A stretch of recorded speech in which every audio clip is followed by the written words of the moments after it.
Hello everybody, this is Howard the Teaserking coming to you with week 2 of NCAA college football. I'm expecting a big week. I had a big week last week. Part of the lock with Troy winning. Alabama, West Virginia, you saw on the video. I had Michigan, I had Navy. So keep in mind, people are asking me when do I put the picks up. I'll put the college up tonight, I'll put the pros up probably tonight and tomorrow. Keeping an eye on the Hurricane, and I like the line movements. Last week Navy was 11.5, and I bet them with South Florida from the week prior, so I'm weighing 5.5, and I've won the South Florida side. And then here comes the line down to 8.5. No reason why. There's no way South Florida, or there's no way Florida Atlantic has no defense is going to stop Navy. Navy's going to run it down their throat, which they did. People were worried about the quarterback, but why? He's a junior. He's been in the system. He knows how to run the plays, and and he played 2 games last year, and he put up like 40 on Tennessee or something in a bowl game or something like that. So basically, I wasn't worried about it. But when the spread went down to 8.5, and I could lay 2.5 in a teaser, made the bet a lot stronger than initially bet. So that's why sometimes I will add a game late. I will add a game late like Memphis. I had Memphis with Troy, lost. So I then came in with an Alabama-Troy teaser. Very strong teaser. But I didn't lock it, but it was a strong teaser. But because I had already locked Troy, because I love Troy, and the reason I love Troy, they're a good road dog, and Boise's a terrible home favorite. They're like 11-1. You bet against them as the home favorite. So that's what you have there. So it was a perfect game. Plus, I like Troy. I think they have a good quarterback, running back, and they have a pretty good defense. And Boise's not Boise. They don't blow out teams like they used to. They keep losing coaches, so they're not as strong. And it's evident when you're 11-1 bet against as a home favorite, you're not that strong anymore. The strong teams go 15-1 as a home favorite. Then you know they're a strong team. So anyway, so that's what I'm looking at. I'm looking at weak defenses and trying to take advantage if I get a good quarterback with a fairly good team. I'm looking at that. I'm looking at strong defenses playing weaker teams. So I'm trying to look at the defense. When I get a weak defense and a good quarterback, I want to take. That's what I want to bet. That's when I'm going to lay the points. And when I get a real strong defense like a Michigan, and they're playing a freshman quarterback, I'm jumping on Michigan because they're gonna pound them. So that's what I'm kind of looking for in this year. I think in college it's so many coaches moving around. These kids are playing 2 years and going to the NFL, and they're not ready. So I just find that it's too hard to you get on a team like Florida State has Winston, all of a sudden he's gone. Well, how do you bet him the next year? You can't. That's the problem. But if I go with the points, I can see who's got the weak defense, who's got the strong defense. I can see the quarterbacks, and now it's a matter of getting that right matchup where I got the good quarterback playing that weak defense, which is what I thought I had with Memphis, and they should blow them out. I don't know if Memphis I think they had rain from the hurricane in Houston because they didn't throw the ball that much, and they got Riley Ferguson's a good quarterback. So anyway, that's what I'm looking at. Also, is the Hurricane late line movement. So that's why I do add games late, and I could add a game Sunday morning in the NFL if the spread moves 2 points, and now an even game goes to +2. Now I can take +8.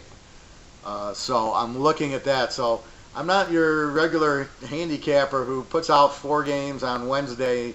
You can't talk to him. He says, "See you later." And here comes a hurricane, or the spread moves 5 points, and you're going to lose. I'm very interactive and very, I'll wait late. I'll try to post them as soon as I can, but if you want to give me a gift, if the spread goes from 1 to 2.5 and I got +8.5, or it goes from 11 down to 8.5 and I can go -2.5, I'm jumping on it. Why not? We're here to make money. So there's no time limit on, hey, it's 11 o'clock Sunday morning, all of a sudden the line jumps, and I can take this team plus, I can take a team down plus goes from even or -1 to now they're +2. Now I can take them +8. Well, if I can get them +8, that's a bet. That happens Sunday morning at 11. I'm jumping on it. I keep watching the money move, and I'm having a hard time because it doesn't move in the right way. The line will jump 3 points, like Navy. Navy goes from 11.5 to 8.5, and Navy wins by 40.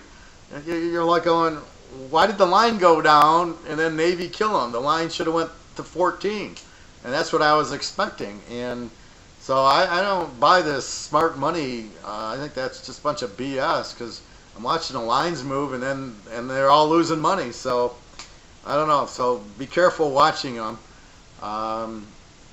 Because it can cost you money if you think everybody knows what they're doing. Very few of us know what we're doing.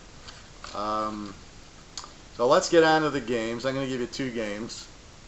So nice two-team teaser. I got a lot of games this week. People are asking me about these 4, 5, 6-team teasers that I play, and I give you the games for 20%. Basically, those are for customers or if you buy my advisory system. So if you want to do that and you don't want to buy my package, then it's $50 for the advisory, and then you give me the 50, and I'll advise you on your games, and then we can play a 5-team, 6-team teaser, and then I ask for 20% because I'm giving you the game, so you're getting my advice. But I can't just give it to somebody who's not a customer. Then I'm just giving you 5 of my games. It just doesn't make sense. So you got to either be a customer or buy the advisory package, and then we can do 5, 16 teasers, whatever. I have no problem with that. All right, so let's get on to the first game. East Carolina is getting 24 from West Virginia. Looking at the defense, East Carolina gave up 36 points a game last year.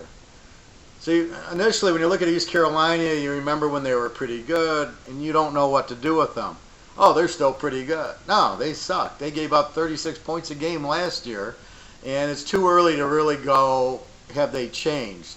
Maybe if the coach changed, but even Matt Rule going from Temple to Baylor, all of a sudden Baylor doesn't have Temple's defense. I mean, it takes a while for him to implement and the players to get used to the new system. So you can't just go, oh, Matt Rule's at Baylor, they're going to be an under team now. They're going to have a great defense.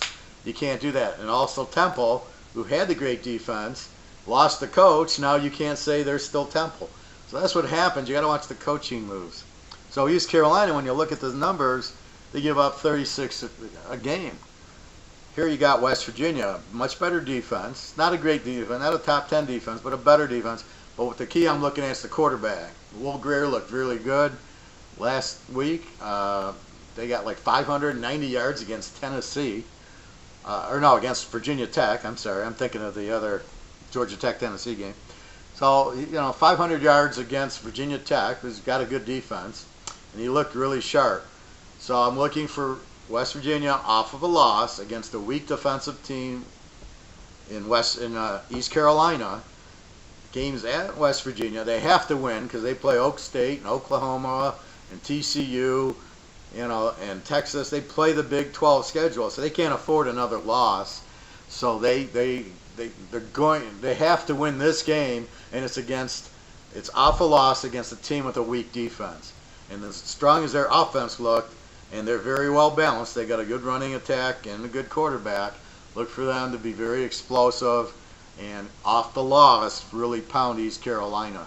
I don't know if it's revenge or not. I don't recall if East Carolina beat them last year, but regardless, off the loss, West Virginia at home should blow them out. Put up 62-24 is my score on that one. I just think with Greer, West Virginia looks very good. Must-win game. And I like their coach. I like the quarterback. And the defense, let's see, last year the defense gave up 23 a game. That's really good. I mean, what I consider a top defense is under 20. Your Michigans, your Ohio States, your Alabamas gave up Michigan gave up 12 a game, Ohio State 14, Wisconsin 13. Those are like the top star defenses. Once you hit over 20, but you're in the low 20s, you're still a very good defense. But once you're over that 33, 34 range, then I'm going to pound you if I get a good quarterback. So that's Teaserking's new method this year for college. It helps identify the teams really. And I can't use this year's stats yet, but I will probably about week 4, week 5, because you play your Division II team, you win 70-0. Like Army, I think won 70-0. Army's not going to score 70 a game, and they're not going to shut out teams. So you almost throw that out, but you need about 3 or 4 weeks of good play to really get, okay, how's their offense and defense look this year?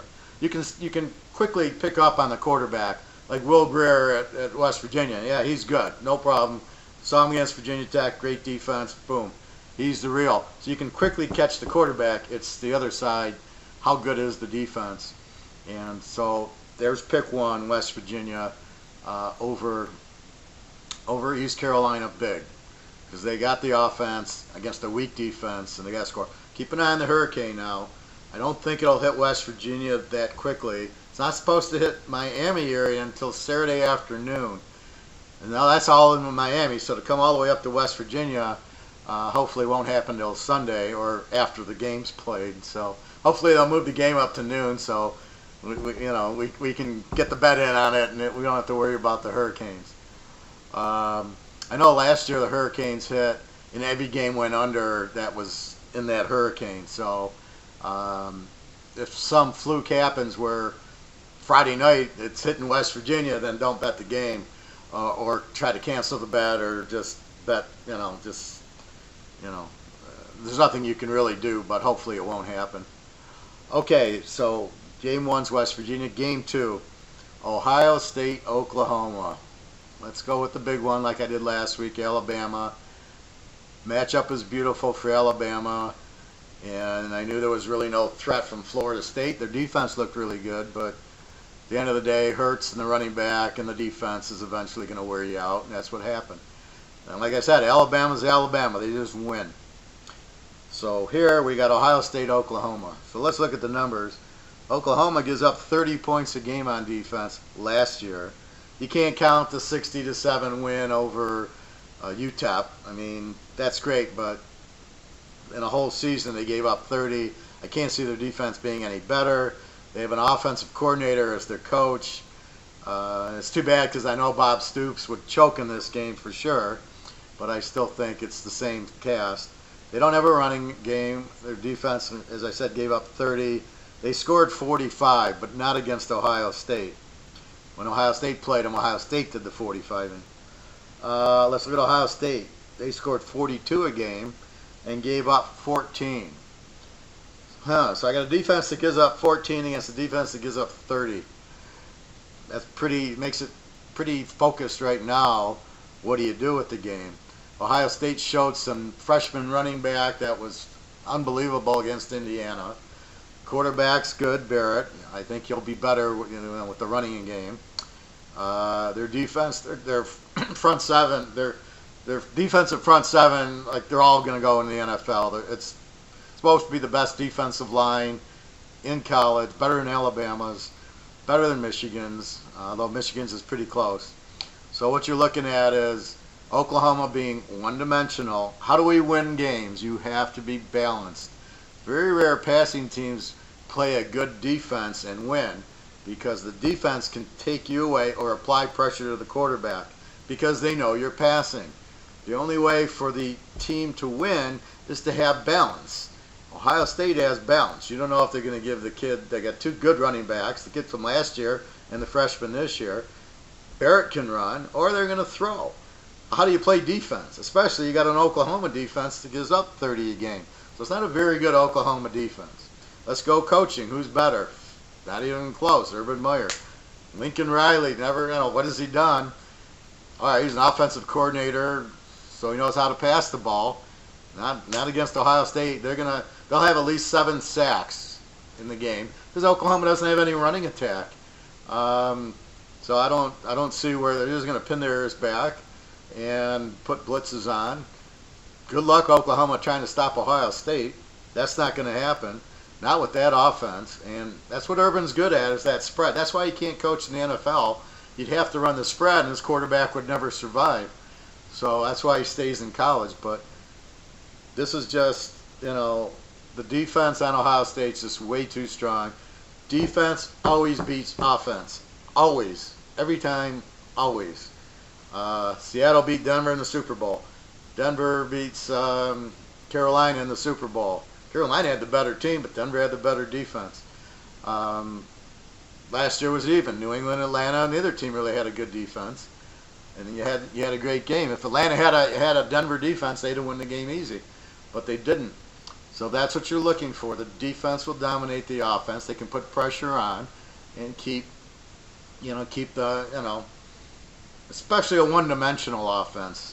Why do you think Texas Tech never wins? They can throw the ball around. Look at Cal last year. I think they won 2 games. They just throw the ball. Washington State's not dominant. The dominant teams, Washington, they're balanced. Alabama's balanced. Ohio State's balanced. Anytime you get a balanced team, that's what you're looking for. The defense can't just rush the passer. Now it becomes a different game. And then on the other side, it's one-dimensional. So I look for Ohio State to, I'm not going to say win it easy, but I think it's Ohio State in the 30s, and Oklahoma maybe gets to 20. Something like that, 35 to 20, 32 to 21 or something like that. I just think Ohio State, the defense is too dominant, the offense is too dominant. Oklahoma's defense can't handle this team. Their coach way out-coached. Mayfield's good, but it doesn't, he's not going to have time. He's going to be on his back the whole time. So this is just like the Alabama game. Ohio State will win. They're at home. I don't see the upside. I don't think Oklahoma is not going to throw for 500 yards. Well, Indiana did, but it was short passes, and look what that score was. And Indiana's got just as good of an offense because LeGros, the Indiana quarterback, was from Oklahoma State. So you got basically the same offense that just pounded, and they beat them 49-21, and it's going to be a similar thing here. You can't play revenge in this game because you can't revenge Ohio State. Michigan can't revenge them this year either. That's not the revenge game. The revenge game is, let's say East Carolina, who's the one? Let's say East Carolina beats West Virginia last year, right? Now West Virginia's got this good quarterback. Team's a little bit better. Now you can revenge. West Virginia can revenge East Carolina if East Carolina beat them last year. And I think they beat North Carolina State or something like that. But my point is, you can revenge when a kind of a weaker team beats the stronger team. It's a lot of turnovers. It's a rainy day. Something happens. But once you get when you get a team like Alabama and Ohio State, you can't. There's no such thing as revenge. You're lucky to win the game. I love the point spread here, laying 7 down to 1. The over/under is 64, but the better bet's Ohio State -1. And now you have to ask yourself, here's how you do teasers. Do I want Oklahoma in 13? That thought hasn't crossed my mind. The only thought that's crossed my mind is Ohio State -1. They're going to win, like last week. Alabama -1 was going to beat Florida State, no questions asked.